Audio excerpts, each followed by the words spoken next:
Is the end near? Will there be a recession in 2019? And was the Mueller Report a big waste of time and money?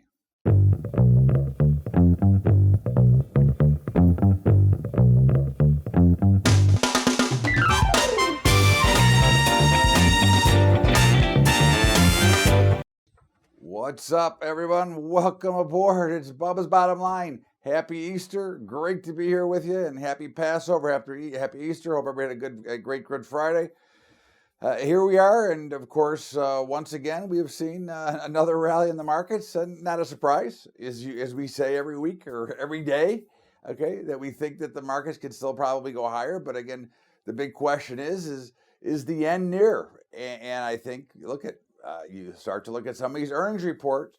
Yes, the markets have gone up, but of course, we've reduced the expectation of markets and of companies' performance so low that it's hard not to beat them. And of course, that continues to force money into the markets. So we'll see. Again, you can look at it any way you want. Okay, we can listen to the dribble and the bull, okay, from those out there that want to continue to say that we're going to go nothing but higher, that the economy is great. And listen, there are some very good things about the economy, but there's a lot of bad things as well. Again, I start, just looking at the models that our leaders have us look at, and they don't look too good to me. You've got some things happening out there that are not very good, and in my eyes, I think that we're already in the start of a recession. Just because you announce recession doesn't mean it starts today. It doesn't start and end in one day. It's something that starts to build and come from earlier, okay? And you get there and then you finally recognize it when, of course, it's always too late. Our leaders, okay, the Fed and the economists, they realize it 10 years from now. But again, from things that I'm seeing, things that I look at, I think you're starting to see some signs that should be sending out a lot of warning notices. And again, the big demand for cheaper money, for printing more money, seems to be a bigger problem than anybody would like to bring into. But of course, the ones with the biggest clubs are out there that want that, because of course they are the biggest beneficiaries of that. So there's a lot of things out there that just don't make a lot of sense. And of course, on Thursday morning, we had the release of the Mueller Report. Another big waste of money, another big waste of time, and another bunch of bull that meant absolutely nothing. And of course, these are things that you when you have this ridiculous battle between the political scene, all right, and of course, now that the report is out there, of course, the left doesn't have enough information now. They want to go even deeper, okay? And of course, this is very common. Again, I'm not blaming just the left, okay? Although the left is totally lost their minds, which with how far left they have gone. You've seen that with the punishing of a lot of the healthcare companies because of our good friend Bernie Sanders and what he wants to do with private healthcare. But when you look at what's going on here, it has become really almost comical, except that it's going to have some major effects to many. And of course, what you're really doing is you're isolating the upper percentage of the wealth, and as much as they want to create this social this atmosphere, okay, it's really because they've already got their money. It really goes back to all those great Hollywood actors that are so far left. But of course, it doesn't. We don't say, well, you've already made your $100 billion, okay, and you're already rich, so you don't really care about the rest. And if you can create this environment, it just keeps you to make sure that you're going to retain the wealth and things that you have. So again, there's so many fallacies to what's going on that it's actually the sign of a lot more trouble to come. And of course, I've said this before. I used to say it on the Bubba Show. There's going to be in this country another revolution at some point. When I cannot predict it, but there are so many things bad on both sides of the aisle that just don't make any sense whatsoever.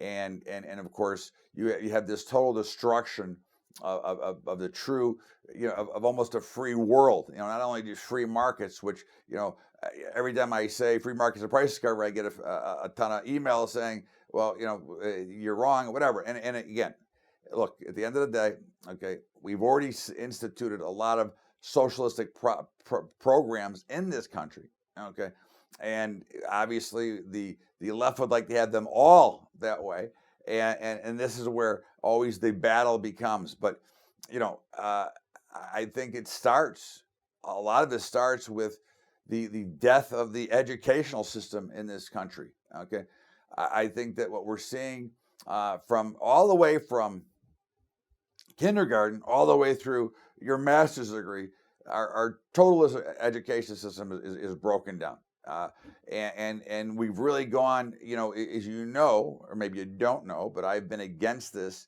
forever. Okay, the Common Core curriculum, the entire garbage that they try to teach in general. Okay, instead of actually really teaching and learning, we have all the political views that go through schools from the beginning. And of course, the money for the tests, the whole deal is ridiculous. And of course, obviously we're seeing it come to a head with how some of the others, and we're seeing it with Felicity Huffman and with Lori Loughlin and how all these deals, and how at the end they actually had to pay their way to get their kids into these great universities. But again, it starts long before we get to the universities. The garbage that is taught, and of course my kids went to at the time the #1 high school in the state of Illinois, and I asked them what they had learned, and I finally said, this is ridiculous. And actually how the high school program that we talk about in our breaks was born was because the lack of what kids learn. When I went to school, okay, you could have wood shop, auto mechanics, you could have all kinds of trades you could learn, and they also had a work-study program for those who may not want to go to college or may not be fit for college. Not everybody is fit for college, and there are a lot of good jobs, okay, that are for those that don't go to college. So I think that's one of the big problems that has created many of the issues here with the overall system. But I think, when you're seeing things happen, here that bring a lot of issues, and of course you can start with the marijuana. Okay, now again, I don't use marijuana. I've not smoked a joint in 40 years. Okay, however, I do believe that it should be legalized throughout the country. But of course, what is the big problem? Well, the big problem is, of course, the federal government standing in between, and then it goes from the federal government into the state governments because they're trying to overtax it. All right. So instead of getting it done and getting it out there, because it's going to get out there anyways. And again, we all know, okay, this is very similar to gun control, right? The people that want guns, the people that want marijuana are going to get it, whether it's legal in their state or not legal in their state. Okay, we all understand that, I hope, because again, it's been that way for as long as I can remember, and going beyond that. You can go back to prohibition with alcohol. The people that want to get what they want to get, they're going to get it, okay, because there's going to be a supplier out there. So wouldn't it make more sense to bring it in, tax it at a fair rate, so that the growers, the sellers, and everybody can make a fair amount of money instead of trying to overtax it in oblivion? It's the same problem we're seeing right now in the sports betting industry. The Supreme Court approved and said that it's legal to have sports betting in all 50 states. Now, some have it and have embraced the money that they can make by allowing people in their state to gamble. Okay, and of course they're prospering from that part of it. But of course, states like Illinois that want to make more than the people that are taking the risk, all right, okay, they want a bigger piece of the pie than mathematically is allowed to be made, is ridiculous. And that's why in a tax state like Illinois, California, New York, that the taxes keep rising, because the crooked governments within those states don't really care, where they have the simple solutions by bringing in gambling, pot, whatever, at a fair taxation where, again, they can supply the state, they can bring the money in, they can take away and lower taxes of the individuals. But of course, that would be just too simple to see this all work that way. And there's so many issues here that don't make sense. Okay, but that's what you get to live with, and that's when you have the way the entire setup of our system is breaking down, which is the problem. And again, I always ask the question. Okay, states like Texas and Florida are flourishing with no state tax. Okay, yet the biggest states are crumbling. So again, it doesn't make a lot of sense is what we're seeing here. Now, the real question is this the calm in the market before the storm? Okay, and when we say the calm before the storm, okay, when we look at what's going on, of course, the markets continue to dribble up each and every day. The markets continue to work their way to new levels and new highs. And again, I would think they're going to put new highs in. But when you see the picture, okay, you have to wonder, is this the calm before the storm? In the meantime, happy Easter, happy Passover. This is Bubba's Bottom Line. We're going to step out here for a break, and we will be back with more of Bubba's Bottom Line after the break. This is Todd Bubba Horowitz. We'll be right back. What's up, everybody?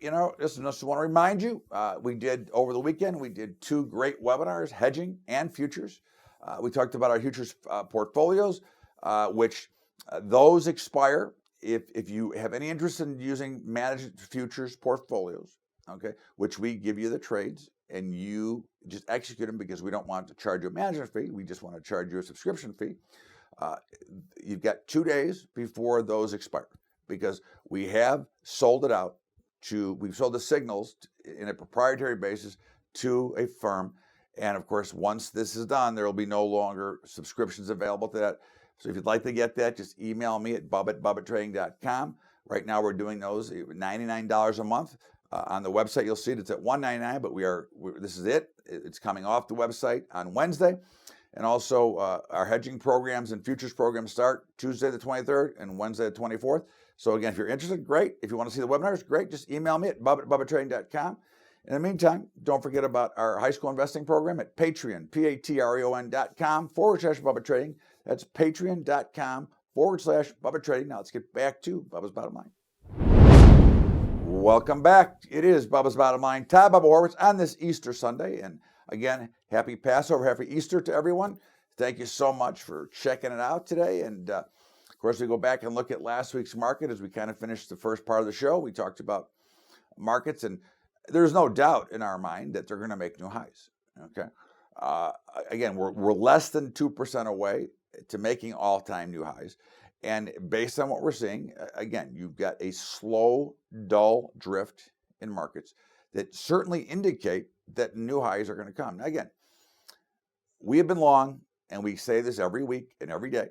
We're staying long. I'm not getting out of the long positions until the market dictates that the overall trend has changed.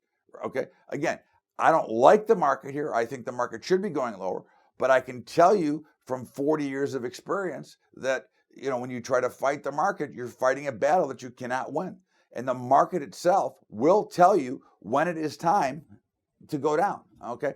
The market itself will tell you when it's time and will give you plenty of warning. So for those who want to continue to try to fight what's going on here, because I can give you all the reasons why we should go down. Okay. Housing sucks. The wanting to lower interest rates. The banks are in trouble, in my opinion. Okay. All these things, but yet here we are. Boom, boom, every day, right? Grind, grind, grind. Okay. That's a classic dull market, and that's what we have. And until that resolves itself, we're certainly going higher. Now, something could change. There could be some news item that could create some fear. But so far, what we have seen is that nothing bothers the markets. Okay. Right now, what we've seen is no news is bad news. Now, eventually, and one of the signs you're going to want to look for, okay, is when the markets stop going up on good news, okay, and start going down on bad news. That will tell you that the overall market trend may be a change. But for today, and for now, and for the last 14 weeks, okay, it doesn't matter. Bad news does not play. There is no fear. There is no panic. But again, this still does look to me very much like a retail rally, and where the people that are doing the buying are the ones that are leveraging up and margining up their money so that they don't miss this next big move. And I think you're going to see what you always see when we get to this point. You'll probably see a little bit of optimism at the end, maybe a little bit of pickup in volume at the end, and then one last spike. And then I think it's probably going to be good night and Katie bar the door. But right now, we're staying long. We're not getting out. That's just the way it is. And I don't see any reason to change that. Volatility has dropped once again to basically zero. And nobody cares. And nobody's afraid of anything, because we all know that the markets can never go down again. And every pundit and expert on TV says we're going to 30,000, we're going to 50,000, we're going to the moon. Okay, so let them go to the moon. Again, there's no reason to step in front and say that it can't. All right. In the meantime, it looks to me, and painfully, it looks to me, because we're long, the grain markets, they've been getting punished and pummeled here. And of course, it's been a very, very ugly scene. It's not that they run straight down, but they just keep grinding down. So they're like the mirror image of the equity markets. All right. They just keep getting hammered and hammered and hammered. Now, again, we still like the grains. And of course, this is the time. We don't use stops in these positions. We make a decision and we pick a puke point, so to speak.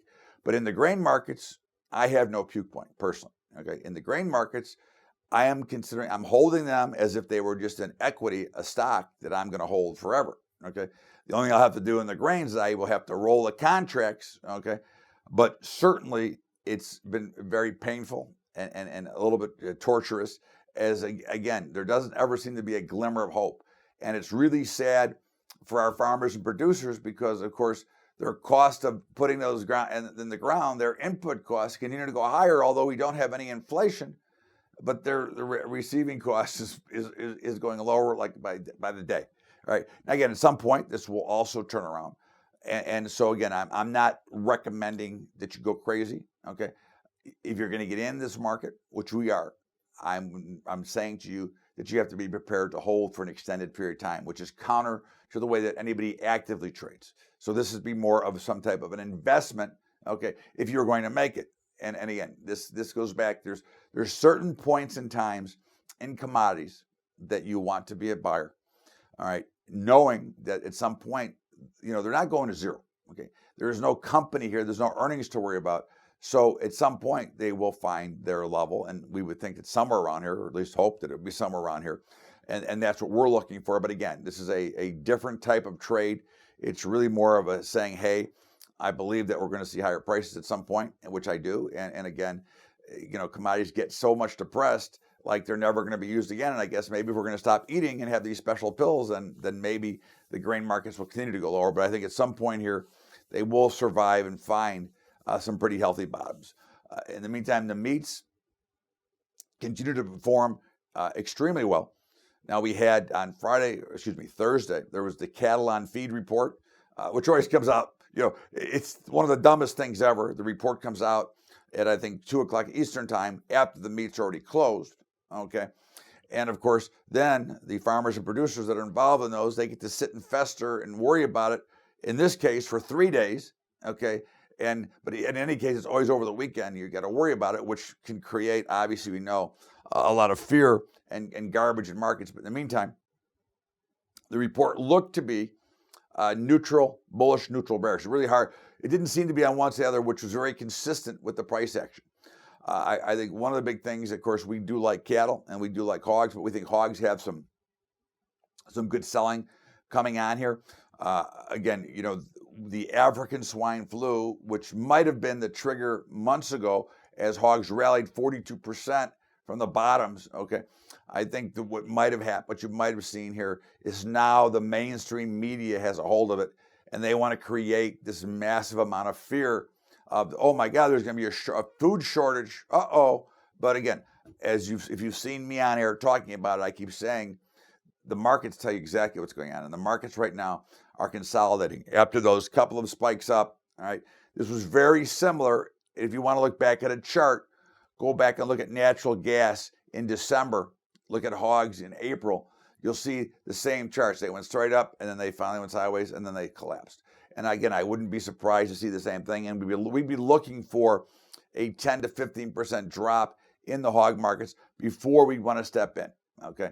And right now, from a trading standpoint, we'd more want to be on the short side of the hogs from just a trader, okay? But looking for a pullback big enough so that we can step in and back and be buyers. Because again, A, we like the agricultural space right in here. B, if, and that's a big if, but if equities ever sell off, that will bring in some new money to grains and meats and things like that. So again, I think that looks fairly solid going forward. But again, there's a few factors, and we've been looking for this for an extended period of time, and it has not happened yet. So again, this is like we talk about during the day: patience and observation, and be ready to wait for things to happen. In the meantime, the gold market, it was just a week ago Wednesday when my email and phone was blowing up. Oh my God, I'm not long gold. What should I do? Is it breaking out? I go, look, we've got certain levels. It has not even broken the top end of this range yet. We had assigned levels of 1290 to 1310 with a bigger range of 1280 to 1320. And of course, we were just over 1310. And before you know it, I go, relax. Again, you have plenty of time to get in any market. And of course, now gold is in danger of going down to the 1260 to 1240 level. It closed last week right around just under 1280.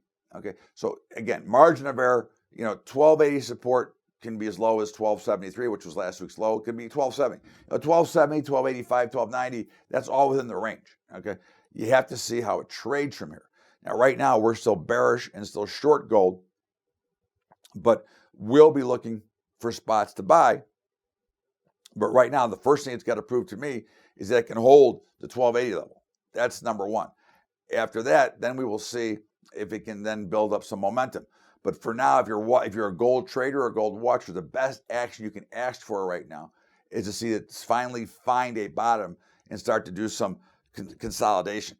Okay, I think that's really what you're looking for. Okay, is some consolidation before and let the markets go. All right.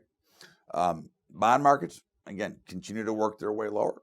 We've had some pops, but basically under some heavy pressure, indicating that the fixed income markets believe that interest rates are starting to go higher, even though we know that President Trump and everybody out there, Larry Kudlow, wants to lower rates again. Okay, they don't want to pay back the debt. They want to continue to lower rates. But again, the bond market, which is pretty big, and again, we tell you all the time, it's about 10 times bigger than any other market. In fact, it's bigger than all the markets put together, can create some issues. So again, we'll see what goes on. Silver continues to get pounded into oblivion. Oil is in very tight consolidation, appearing to try to break out, and the oil traders have doubled down on their bullish sentiment. We disagree. We are short from the 64 level. We're just above that right now. But again, we will if we're wrong, we will take our losses and move on. I think that it's something important to understand that when you make take a position in something like this, you have to know where the exit is. Again, we always say, know where you're getting out. Okay. Cryptos look pretty solid. There's been some bad news there, but yet here we are. Remember, we've been saying from 3,500, 3,700 Bitcoin that it looked like they'd made a bottom. And of course, now they're over 5,000 again. So let's see how that all plays out. And we're going to step out here for break. This is Bubba's Bottom Line. Todd Bubba Horowitz. We will be back with my commentary after the break with more. Bubba's Bottom Line. Todd Bubba Horowitz. Happy Easter. Happy Passover. We'll be right back after the break. What's up, everybody? Hey, listen, again, did 2 great webinars over the weekend. Actually did 3. One on the futures portfolios. If you'd like to listen to them, like to watch them, they're free. All you have to do is email me at bubba@bubbatrading.com. Check them out. I will send them to you. And again, we've got our new class starting on Tuesday for hedging. And we've got our new class on futures on Wednesday, which is teaching. And you get to learn 6 and 7 week courses. Come and check them out if you'd like. And of course, don't forget our high school program at Patreon, patreon.com/Bubba Trading. That's patreon.com/Bubba Trading. Now let's get back to Bubba's Bottom Line with me, Todd Bubba Horowitz. Welcome back to Bubba's Bottom Line, Todd Bubba Horowitz. And of course, as you know, I always find something to bitch about or talk about in my commentary. And, it's the media again. I guess I'm in the media here too, but it is the pundits and the advisors and all those guys out there that that continue to rap on about how great the economy is, which again, these were the same people. And if you go back, you can look it up. This is not fallacies. These are facts. Go look it up. It's the same people that were saying the same things in 2008. Okay. And the funny story is that they don't even understand what's going on. They don't understand how markets even work, many of them. Okay. They're paid on-air personalities that have no understanding of a market. And it's so frustrating to hear them continue to dribble about how great everything is, and the markets are up, markets are up. It's great for your money, great for your money. Well, it's not always great for everybody's money, because if you own a lot of healthcare, it's not so great. Okay, and the Dow, which has been the one they always refer to, represents nothing in the big scheme of the investment world. But of course, again, if you understand the objectives, okay, and why they want to be bullish, because when they're bullish, more people are spending more money for the advertisers, so they can charge more money so you can watch their dumb shows, okay, that have no concept of how a free market works. I mean, not any of them could even explain the IPO markets, okay, how they were going through the price discovery model to narrow the price to actually get the stocks open, okay. And then a lot of their commentators, who not one of them has their own money at risk, but yet recommends a lot of positions to buy, okay. Again, that has not one of their own dime. They're only benefiting on what they get from others, okay. But yet here they are telling you how great it is, and of course, many of them are selling some of the most ridiculous services that are only designed to grasp onto your cash. And I think those are things that concern me in this industry and in the entire business itself, is that many people get misled and led down the path to disaster. And I hate to see that, because again, obviously I'd love to see everybody strive and do great and make money and have fun, and not have to go through the torment and the punishment of what's going to happen when we have the next market collapse, which, as we know from history, is coming. When? I can never answer that. In the meantime, I wish they'd get their acts together, because to me, it's an embarrassment to watch and listen to some of the things that they spew on air. This is Bubba's Bottom Line. Todd Bubba Horowitz. As always, I thank you for being part of the show. Don't forget to have a happy Easter, happy Passover. Have a great weekend, everybody. Thanks so much. We'll see you tomorrow with Bubba's Daily Update, and of course, next Sunday with Bubba's Bottom Line. Have a great weekend, everybody. Thanks.